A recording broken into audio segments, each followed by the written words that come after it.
Houston changes ordinance limiting cooperation with ICE after pressure from governor. Add AP News as your preferred source to see more of our stories on Google. Add AP News on Google. Add AP News as your preferred source to see more of our stories on Google. Share Houston Act.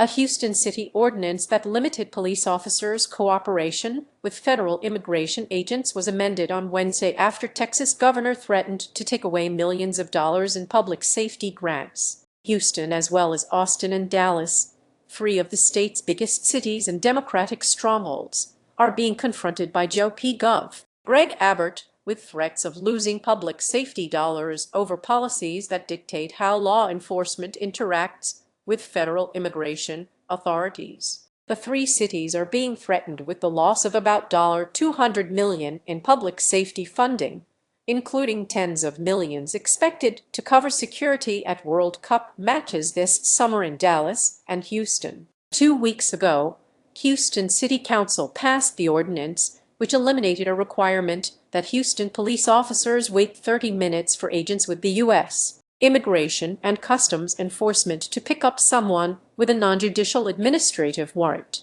If ICE agents didn't show up in time, police officers took the detained person's information and then released them. But Abbott warned city officials that the new ordinance and its limitation on cooperating with ICE agents violated the terms of $110 million in state grants Houston had received for police and security during the World Cup games the city is hosting in June. Texas Attorney General Ken Paxton had also filed a lawsuit against Mayor John Whitmire and members of the city council over the ordinance, accusing them of violating the 2017 state law that prevents cities from adopting policies that limit the enforcement of immigration laws and which also ban sanctuary city policies in the state. There is no strict definition for sanctuary policies or sanctuary cities, but the terms generally describe limited cooperation with ICE. Read more. After more than 2 hours of discussion during its weekly meeting, Houston City Council voted 13-4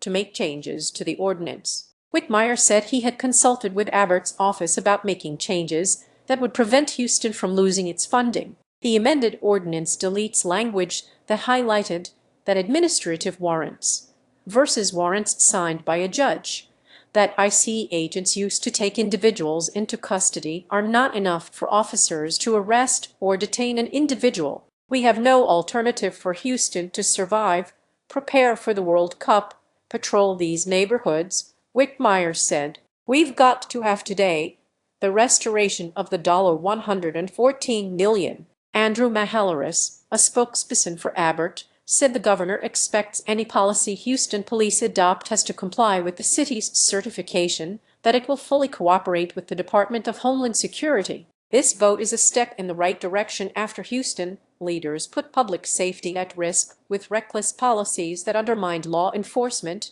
Mahalaris said in a statement. Council member Abby Kamen, one of 3 members who had pushed for the ordinance, voted against amending it, saying that doing so was giving into bullying tactics from state leaders. If we roll over now to a bully, what will he come for next? Kamen said. Council members Edward Pollard and Alejandra Salinas, who also pushed for the ordinance, said they remained hopeful the changes, approved Wednesday, would not violate individuals' constitutional rights and wouldn't result in people being held on non-judicial warrants. Nikki Lulin, an advocate for criminal justice reform for the ACLU of Texas, called the amended ordinance a green light for deeper collaboration between ICE and the Houston Police Department. Martha Castek-Startum was one of several council members who had supported the ordinance but voted in favor of amending it in order to protect the city's finances. For some people, this may feel like surrender. It's not. It's real stewardship,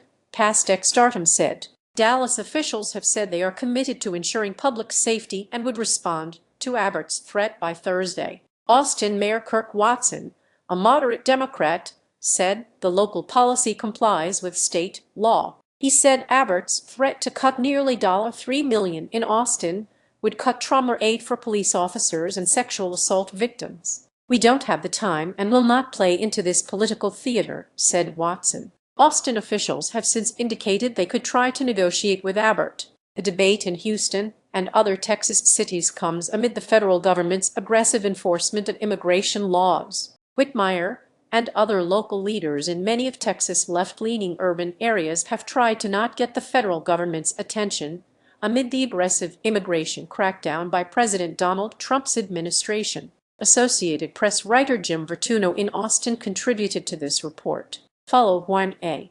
Lozano, https://x.com/JuanLozano70.